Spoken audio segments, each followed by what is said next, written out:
토트넘 호스퍼 FC는 1882년에 창단된 영국 런던의 유명한 축구 클럽으로 역사적으로 매우 중요한 위치를 차지하고 있습니다.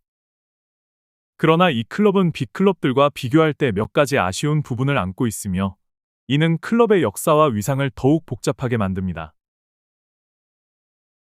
토트넘은 그 긴 역사 속에서 여러 번 우승의 기회를 잡았지만 종종 아쉬운 결과를 맞이하기도 했습니다. 특히 프리미어 리그 창설 이후로 토트넘은 단 한 번도 리그 우승을 차지하지 못했고, 유럽의 챔피언스 리그에서도 결국에는 최고의 자리에 오르지 못했습니다. 그럼에도 불구하고 토트넘의 팬들에게는 우승이 아니라 희망과 도전을 상징하는 팀으로 여겨집니다. 이 상징을 완벽하게 구현해낸 두 명의 스타, 바로 해리 케인과 손흥민이 바로 그 핵심입니다. 토트넘은 1882년 창단 이래 여러 시대를 거쳐 변화해왔습니다. 클럽의 역사 속에서 가장 두드러진 순간 중 하나는 1901년 FA컵 우승이었습니다. 그 당시 토트넘은 일부 리그 팀이 아니었음에도 불구하고 영국 최고의 컵 대회에서 우승을 차지하며 역사적인 순간을 맞이했습니다. 이 우승은 클럽의 정신을 형성하는 중요한 계기가 되었으며, 고군분투, 끈기와 같은 가치를 팀의 아이덴티티로 심어주었습니다. 그러나 20세기 후반부터 21세기 초반까지 토트넘은 우승의 문턱을 넘지 못하면서도 꾸준한 성적을 기록하며 명맥을 이어왔습니다. 1990년대 후반과 2000년대 초반, 클럽은 여러 차례 중요한 순간을 맞이했지만 여전히 우승의 문을 열지 못했습니다. 그럼에도 불구하고 팀은 성장해왔고, 특히 2009년, 2010년대 초반에는 공격적인 축구로 많은 팬들의 사랑을 받았습니다. 2009년에 카라바오컵에서 우승하며 간신히 한 개의 트로피를 획득했지만 그 후에도 프리미어 리그 우승은 이루지 못했습니다. 토트넘의 팬들은 클럽이 전통적으로 뛰어난 공격 축구를 추구하며 유럽 대회에서의 우승을 간절히 원하고 있었습니다. 하지만 현실은 언제나 그 기대를 채워주지 않았고, 이러한 상황 속에서 팀의 아이콘이자 기둥으로 자리 잡은 선수가 바로 해리 케인과 손흥민이었습니다. 해리 케인은 2009년부터 토트넘의 주요 선수로 활약해왔으며 팀 역사상 가장 많은 골을 넣은 선수로 기록됩니다. 209골을 기록한 그는 단순히 토트넘의 스트라이커를 넘어 팀의 상징적인 인물이 되었습니다. 케인의 골 감각은 타의 추종을 불허하며 그의 득점은 거의 모든 경기에서 팀의 승리에 결정적인 영향을 미쳤습니다.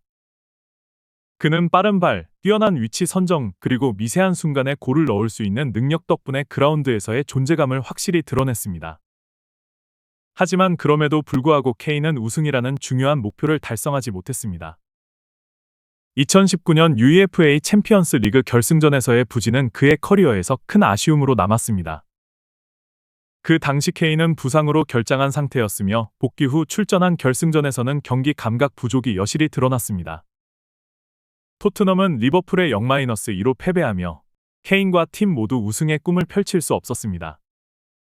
케인의 이탈은 결국 우승을 이루지 못한 아쉬운 여정의 끝을 의미했습니다. 그가 토트넘에서 9년을 보낸 후 2023년 여름 바이에른 뮌헨으로 이적하게 된 것은 우승을 향한 갈증을 해소하기 위한 결정이었습니다.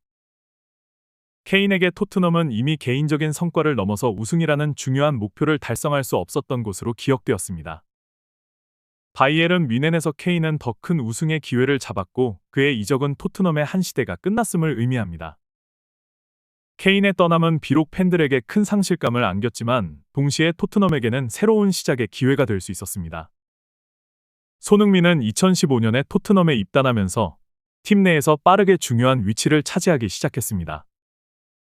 처음에는 주전 자리가 보장되지 않았지만 손흥민은 그의 뛰어난 기량과 끊임없는 노력으로 감독 포체티노의 신뢰를 얻었고 서서히 팀의 중요한 선수로 자리 잡았습니다. 손흥민은 그라운드 위에서의 놀라운 기량뿐만 아니라 그의 태도와 리더십으로도 팀에 큰 영향을 미쳤습니다.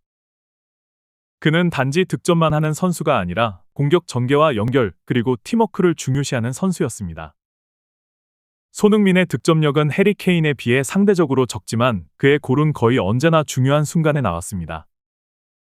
특히 손흥민의 골은 토트넘이 위기에서 벗어날 수 있는 중요한 전환점을 만들어냈습니다. 손흥민은 그라운드에서의 임팩트가 단지 골에만 그치지 않고 팀 전체의 공격 흐름을 이끌어갔습니다.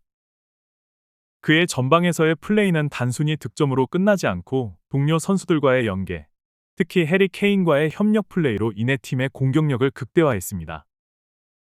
2020-2021 시즌 해리 케인이 부상으로 결장했을 때 손흥민은 팀을 이끄는 중심이 되었고 그의 골과 어시스트는 토트넘의 성적을 크게 향상시켰습니다. 손흥민은 득점뿐만 아니라 팀을 우선시하는 자세로 많은 찬사를 받았습니다. 그의 어시스트 능력, 경기의 흐름을 바꿀 수 있는 결정적인 패스는 단순히 개인기에 그치지 않고 팀을 위한 헌신적인 플레이를 보여주었습니다. 손흥민은 2021년 프리미어 리그 득점왕에 오른 후 2022년에는 아시아 선수로서 챔피언스 리그에서 역대 최고 득점을 기록하는 등 세계적인 스타로 자리매김했습니다. 하지만 손흥민의 진정한 가치는 단지 그의 골수에 있지 않습니다. 그는 항상 팀을 우선시하며 팀의 승리를 위해 자신의 모든 것을 바칩니다. 해리 케인과 손흥민은 각기 다른 방식으로 토트넘의 역사에 중요한 발자취를 남겼습니다. 케인은 타의 추종을 불허하는 득점력으로 팀의 공격을 이끌었고 그가 기록한 골은 토트넘 팬들에게 큰 자랑이었습니다. 그러나 케인은 우승을 이루지 못한 채 팀을 떠났습니다. 그의 이적은 한편으로는 아쉬운 일이지만 다른 한편으로는 우승이라는 목표를 향한 그의 열망을 이해할 수 있는 결정이기도 했습니다. 손흥민은 팀의 리더로서 득점 외에도 팀을 위해 모든 것을 바쳤습니다. 그는 단순히 득점왕이 된 선수가 아니라 팀의 전술적인 기둥이 되었고 그의 경기력은 단순히 스타 선수의 차원을 넘어서 팀의 중심이 되는 요소였습니다. 손흥민의 위대함은 그가 골을 넣는 순간뿐만 아니라 팀이 어려울 때마다 해결책을 제시하는 리더십에서 비롯됩니다. 그의 존재감은 토트넘의 역사를 바꿀 수 있는 중요한 요소로 남을 것입니다. 현재 토트넘은 새로운 감독 안토니오 콘테 하에 리그 2위에 오르며 더욱 강력한 팀으로 성장하고 있습니다. 손흥민은 여전히 팀의 중요한 선수로 활약하고 있으며 앞으로도 그의 지도력과 뛰어난 기량은 팀에게 큰 자산이 될 것입니다. 손흥민이 리그 우승을 차지하고 챔피언스 리그에서 팀을 이끌어 우승을 거머쥔다면 그는 토트넘 역사상 가장 위대한 선수가 될 것입니다. 그의 지도력, 경기력, 그리고 리더십은 앞으로도 토트넘의 우승을 향한 길에 큰 영향을 미칠 것입니다.